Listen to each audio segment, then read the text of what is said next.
Hello and welcome to the first of hopefully many episodes of Mind Your Business with me, Jerry Adjorlolo, and to this beauty of a place, Jamrock Restaurant in the heart of Accra, Ghana, the center of the world. On the show, you'll get to meet some fascinating entrepreneurs and resource persons you really want to hear from, and who will share with you how they've been minding their business in this new normal, with nuggets and tips on how your business can become efficient, competitive, profitable, and sustainable during and after COVID-19. It's all here on Mind Your Business with me, Jerry Adjorlolo. Simple and relevant content for everyone. As a business owner, how do you make your staff sell more during the season? Well, I won't lie to you, if I start to break that down, my food, as you can see, will get cold. Let me toss you over to my friend, Africa's #1 sales coach, Mr. Paul Fo. He'll give you a lot of insight. Enjoy. Hello everybody, how you doing today? It's a new day, it's a fresh day. I hope you're up, shaking and baking. My name is Paul Fo. I'm Nigerian Africa's #1 sales coach. Today, let me talk to you about how to get the best out of your sales team. Very, very important. How do you get the best out of your sales team? Number one is to establish the outcome goal. The outcome goal is your sales figure, 100 million, 30 million, $45 million, whatever the case, that's the outcome goal. Then you walk backwards and say to the team, these are the steps that you need to take to smash these outcome goals. How many calls do you need to make? How many posts on Instagram do you need to do? How many DMs do you need to answer? That's the activity goals that will help you smash the outcome goal. Now, when you want to coach your team, don't be asking them, how are you doing? Ask them, how many calls did you make today? How many DMs did you respond to? Because that's the activity that will make the outcome goal a reality. And to help you do that as well, coach them using this book, my latest book, Irresistible. So click on the link on my Instagram bio right now and get yourself a copy.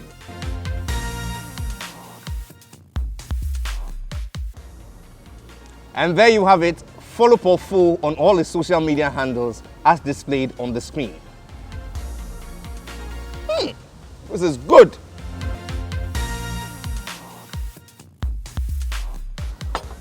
Achieving your goals sometimes seems more doable when you have people to look up to who have already set an example. Such is the case of our first entrepreneur of the week. Hello everyone, my name is Gwen and welcome to the Hairsenta. From the trunk of her car in 2008, she grew her brand from scratch with determination and focus to become the #1 celebrated luxury hair brand in Ghana, the Hairsenta. She is a recipient of numerous awards and recognitions with formidable academic and corporate life experience to match. Gwen has been instrumental in bringing visibility and significance to her industry through her thought leadership platform, the Hairsenta International Beauty Show, Hips Africa, an industry first which brings together all players within the hair and beauty industry value chain from both home and abroad, with a vision of bridging the global divide and making African businesses in beauty globally competitive and successful. Gwen Addo, it's good to see you. Jerry. So let's backtrack. Okay. We were at Lagos. Yes. We left Lagos. You went to Snapchat. Yes. You were doing well. Then you told me you were going to Sips. Yes. And I was so happy for you because you're going to take the world. Then you called me and told me you are selling hair. Can you imagine? What kind of announcement? But before I could say Jack, you have started a business that has birthed an ecosystem. Yeah. And today you are a leader in that space. Congratulations. Thank you. But now, how have you been affected by COVID? Well, how can I say this? COVID is a disruption. Okay. Now, we all know that in the world of business, when a disruption happens, we can go to sleep or we can wait for change. Exactly. Now, also in the world of innovation, we know that there's disruptive innovations that churn out of necessities or a gap in the marketplace. So I see COVID-19 as a disruption. Okay, which is a wake-up call for us in the world of business. Things have changed. Now we're doing business virtually.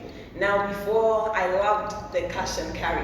It was always about, bring me the money. Exactly. But this is a situation where now we're doing a lot of business through MTN mobile money, and it works perfectly. Also, people were not in love with the idea of convenience. You know, we preach convenience to them like, oh, you know, why don't you have us deliver to you? They were more interested in coming to the store. Now this COVID-19 disruption has pushed them that now they understand that, you know what, apart from my safety, it's also very convenient to sit in my home or in my office and then shop online. Yeah. But generally, has it affected sales? Has it affected your staff? Truth be told, business has never been better. Wow. Yes. I used to make a joke and say, well, with COVID-19, your face is covered in mask. Okay. But one thing that's not covered is your hair. Okay. And so now when it comes to beauty, hair has become a need. Wow. Everybody feels, oh, you know what, let me just invest in my hair. At least that can be seen. Yeah. Now this program is supposed to bring focus on the essential things in business. People minding their taxes, their pensions, their books, their advertising, all of that, the bottom line generally. How have you been minding your business? Do you have any commandments for minding your business? Share with us. Okay, so those that have been to my Strategize with Gwen, which by the way was also developed following COVID-19, I had the chance to train over 100 entrepreneurs on one-on-one sessions. Now, what I shared with them were 4 C's. Okay. Now I'm going to just share the 4 C's with you, and then I'll expatiate later. So the first is consistency. The second is complacency. The third is convenience, and the fourth is courage. So I'm going to start with the last. A lot of times the problem is not that we don't have ideas. The issue is that we're not courageous enough. We are always thinking. Overthinking. Yeah, and we care more about what people think than what we can do. So if you really want to be that disruptor, or you want to be the one that brings change, it's very important to start looking at things differently. You need to focus on yourself, and you need to believe that you can do it. Now that is what I mean by having courage. And then consistency. You cannot build a brand if you're not consistent. You cannot mind your business if you're not consistent. A lot of times we get caught up in the hype. Or we have one good idea, or we get one compliment, and then we we think we've arrived, and so we don't strive to do more. And so I always preach that it's very relevant that we're consistent. If this is what our clients expect of us, we should do it and even go beyond that. And so consistency is a key factor, and you cannot be a brand if you're A today and tomorrow you're B. So consistency is good. Then complacency. It also comes back to the hype. You see, the standards, unfortunately, are not very high around here. And so you do something that differentiates you, and it's a little bit better. People begin to say, oh, you have arrived. And so if you're not careful, you're going to have this premature sense of arrival. So you're going to swim in this delusion, okay, of grandeur or of arrival. And next thing you know, you're not striving for excellence. And so you just go to sleep. Now that complacency is bleeding a lot of businesses. So it's very important that we don't let the hype get into our head, and then we need to have a vision. You need to understand, where do I want to go? What do I want to become? Now, when you know this, you start to, structure a blueprint, which is going to lead you to, towards your vision. And you realize we're not doing that. The last is convenience. Convenience, Jerry, is not for us. Convenience is for our clients. Convenience is not for us. Yes, as entrepreneurs. They are not for. It's not for us. Convenience should be for our clients. So, for instance, you're going to build a business, and you want to build it or have the business structured where it's closer to your house. Not necessarily because that area is good for business. You want to build that business there because, you can get home faster. or you can decide not to.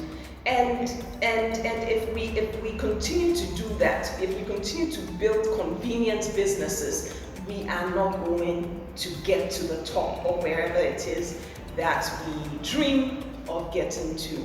And so those are for the 4 C's. Now, minding your business, pun intended. You mind your business. Inspired by you. Yeah. Minding your business is basically, investing in your business. Please, if you're watching me, it's very important to invest time into your business. Don't imagine that the business will work itself out. Don't imagine that the hype is going to bring you, some sort of sustainability. You need to get on the ground and actually do the work. Now you would say, well, I have trained my staff members, they know what they are doing. They do know, but they also need to have that spirit of, can-doism or whatever they call it, in them. And that needs to be driven by you. You're the one that has a vision. And a lot of times when we employ people, they're here to work, they're here to make their money, but sometimes they may not align with the vision. And so it's very important that you tell them that this is the vision for the company that you work for. This is our mission. Now our mission is what we're going to do in the now to get us towards our vision. You need to ensure that they align with the big dream, because if they don't align with it, listen, it's going to be just you and you will never ever get it right. So please consistently drive the vision message to your staff and of course your team members that you work with. If I've picked anything at all from this discussion, it is your 4 C's of courage, of consistency, of complacency, and of convenience. And you said convenience is not for us entrepreneurs. But I like the last bit also, where you strike vision and mission, and between them is focus. Yeah. Wow, Gwen, that was business school you took us to. Wow. No, I'm I'm humbled by those points you've just made. They drive home the essence of this program. Mind your business. Yeah. Would you mind if we come again? Anytime. But Jerry, Yes. You go mind your business. And there you have it, Gwen Addo, CEO of Hairsenta. Thank you very much for hanging out with us. Thank you. Very practical lessons you can take away and use immediately. Follow Gwen on all her social media handles as displayed on the screen. You'll thank me later. Special thanks to Jamrock Restaurant inside the Oak Plaza on the Spintex Road, Accra, for this delicious food and for the pampering. Well, follow them on all their social media handles as displayed on the screen, and make sure to visit them anytime soon. It gets exciting here, especially in the evenings. Just tell them I sent you and they'll give you a massive discount. Well, till we come your way another time with another exciting edition of Mind Your Business with me, Jerry Adjorlolo, all I can say is trust God, keep safe, eat healthy, drink lots of water, and mind your business, because no one else will. Shalom.